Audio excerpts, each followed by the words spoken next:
art and science are modes of understanding the world, of trying to understand the world in different ways. Science is attempting to be more precise, to be objective, to be calculated and verifiable. In art, we have other parameters. It's about experience. It's about trying to find images or representations of the world we live in, understanding it, questioning it. But I think the two are basically ways of making sense. The way artists and scientists work are similar. Do new things to generate knowledge. Process is sometimes trial and error. Art and science are correlated in the process, but also I think for artists it's inspiring to work together with scientists and the other way around too. For artists can be very interesting to connect to the aesthetic of science and to reflect about it. Over the last few years, a lot of my work has been concerned with plants and with the botanical world. Usually we think of ourselves, humans are the kind of highest in the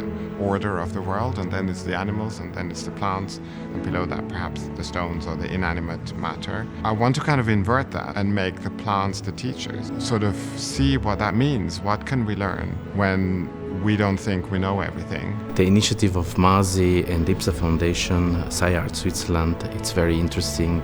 Any occasion to bring closer to a wider public this kind of position, it's very interesting.